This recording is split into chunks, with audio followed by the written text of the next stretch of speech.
I know right now, this time of year with May 1st, right around the corner, you're wondering how much will you pay for college? And I wouldn't have to do this if colleges made it very obvious what you will pay for college.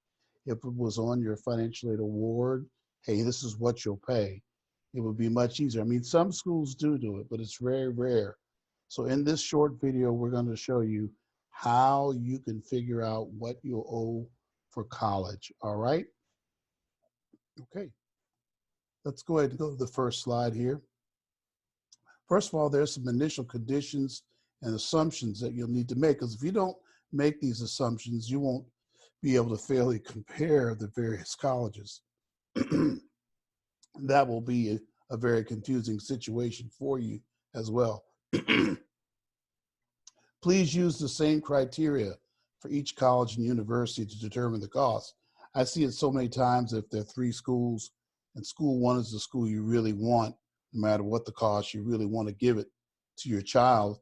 So you don't use the same criteria for that school as you use for the other two. But let's be really fair and honest in this process and really make sure, especially this year with all the financial stress that's possible later in the year, and even right now due to the COVID virus. So you really want to know how much you owe for college, and you want to use the same criteria. Second, when reading the financial aid award, use the cost per semester and multiply by 2 for each school. Now the schools will usually make that really easy for you. You'll see the cost on the financial aid award, lined up, and you can determine the financial aid award per semester. And so you're going to determine the cost per semester to go to the school. Usually they don't help you by totaling it. Sometimes both semesters are there and they total those, but they don't total the total. But I think it'd be all right if you just use, the cost for the first semester or for one semester and multiply by 2. Next, please do not assume or bring first year outside scholarships into the analysis. One thing, they're too small and they fund way too late to go toward the college bill. So why would you consider those? And they're not even renewable in the second, third, and fourth year. So they may mislead you into thinking that college is not only affordable, but sustainable. And it really isn't sustainable after the first year. So don't bring in outside scholarships. That's very confusing. Don't use parent loans for undergraduate students initially in your calculations. These should be determined later. Under the school, oftentimes will list the parent loan for undergraduate students. We think this is very confusing. You'll find that it's a much higher amount than you normally take for a loan. We can show you in another video or in one of our presentations online how to make the PLUS loan smaller even before you take out the parent loan. So be very careful about that as well. Don't use the parent loans initially in your calculation, meaning you're going to subtract it out of the financial aid award. For that matter, don't use work study. It's way too small, and the student's going to use it for their everyday expenditures. They're not going to put it toward the bill. Just put it this way, if they're working at a work study job, that's less money you'll have to send them for spending money. So you don't want to count that here. And by the way, they're not going to be working from the first week. They really shouldn't work the first semester. They should concentrate on their studies and on meeting people for college. So let's not count the work study or the parent loans. Next, what's needed first in order to figure it out? What do you need to have? Well, you need to know the direct cost of the college or university, which equals the tuition and fees plus the room and board, nothing else.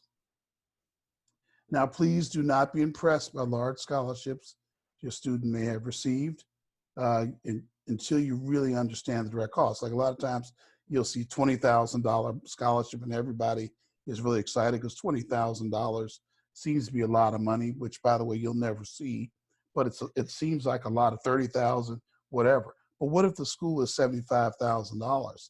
That's still another 45,000 that you'll have to deal with. So don't be impressed by large scholarships. And sometimes those large scholarships are not repeatable without a very great academic performance. You got to read the fine print. That's another whole subject. Where to find, now how do you find the university direct cost? Well, you can Google the school name and 20 and 21 total cost, and you'll find the listed costs. If you go to the school, it'll direct you to the school's listing online for that cost. Try not to use a third-party organization listing those costs. Look to see that it's a school sub website that's listing the total cost, and all those costs will be listed down for the school. But you only need the tuition and fees and the room and board, nothing else. Remember, that was our first bullet up top here on our right up here. Nothing else. When you're looking at these total costs, all you want to look at is the tuition and fees and room and board. Okay? And in rare cases, the direct cost is on the financial aid award. And like I said earlier, in these cases here today, it's very rare to have it on the award. If all that fails, you can't determine it, call the financial aid office, have them tell you what the total cost of the school is, have them email it to you. It's a requirement of federal law that they tell you how much the school costs. And remember, they're not rushing to tell you that on the financial aid award. I have my reasons why I think they do, but I won't get into that here. All right, so what are the relevant parts of the financial aid award? So if you have a financial aid award, what's the important part of that financial aid award? Okay, well, there's the grants and scholarships of all types.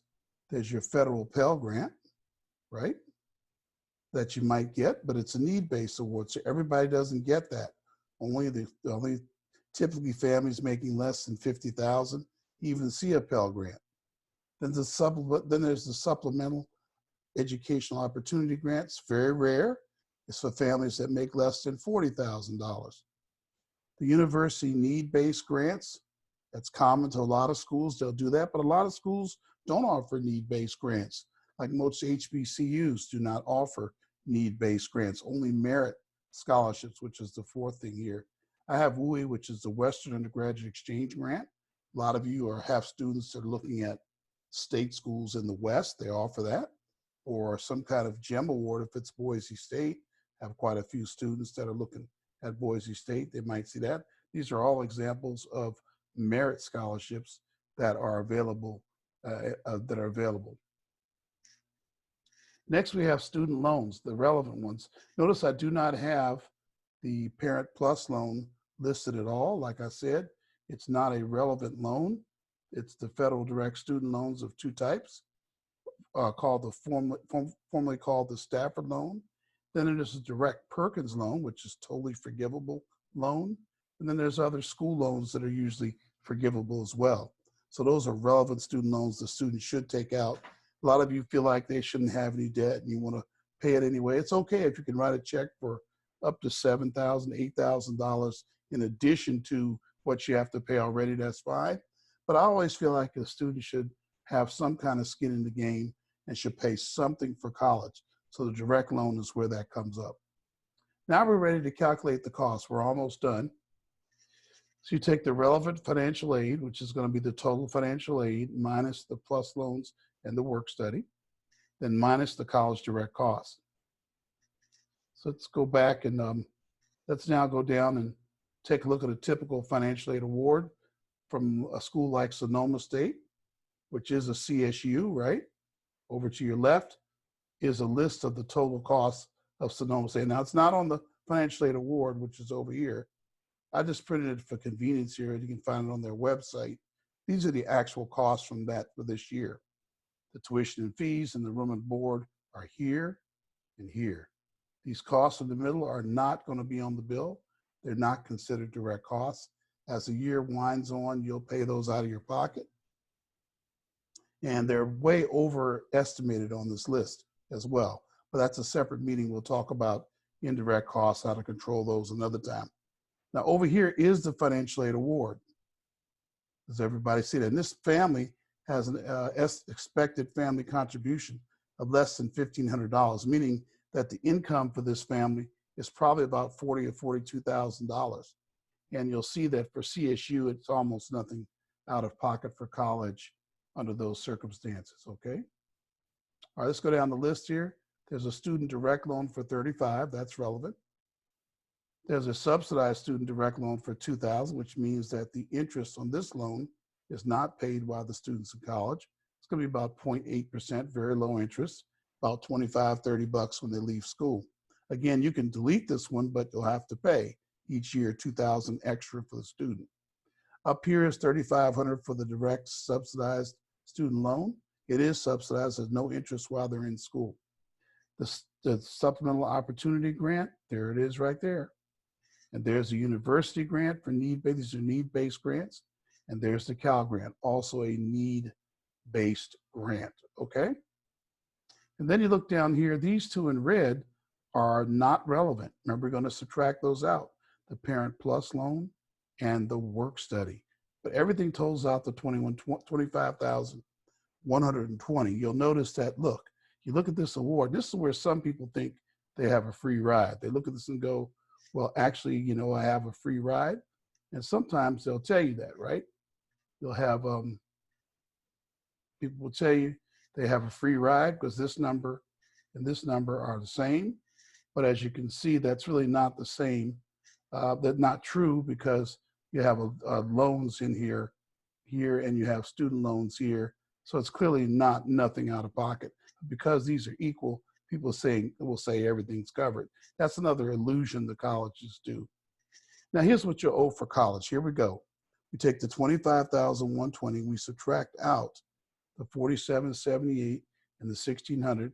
We get $18,742 is the relevant financial aid. We take that relevant financial aid, we subtract out the tuition and fees, $7,020, and the room and board, which is $13,200. And this student will owe only about $1,470 for the entire year. That's about $140 a month for college, almost nothing out of pocket, which is what happens at CSU when the EFC is actually that low, okay? Let's take one other example, and then you'll be absolutely ready to start looking at your financial aid awards. And you can watch this video over and over again. You actually should. Again, there's the Sonoma State total cost, that doesn't change. But look what happens to this family who has an income above $60,000. Well, their direct loan is $35,000. There's that $3,500 and $2,000 the same. But look how much the parent loan is, $19,700. So you can see that's the one that's not going to be relevant. That's why over here, we subtract out the $19,000. The total relevant financial aid is $5,500, which is those loans over there. Take the $5,500, we subtract the $13,200, which is the room and board, the $70,20, which is the tuition and fees. This family will owe $14,720 per year, or about $7,000 per semester. Say, well, good Lord, how are they going to pay? Most likely, most of my families, they'll take out a parent loan for undergraduate students for each year the student's in college, and they'll be able to pay for it. This is why, you know, you need to work with your student to lower that every year. Now, you might think that this is a very high loan, but I've seen that, you know, with private schools, this is actually very low. For private schools, you could have parent loans of 40, 50, and I've seen 60,000 per year in parent loans. You know, that's why I don't want to see you getting in that kind of debt in any year, and especially this year. So that's it. That's how you determine what you will owe for college. I hope that helps you, and I want to see you ask me any questions you need along the way. But the important thing is to try this with your student. Thank you very much. God bless you.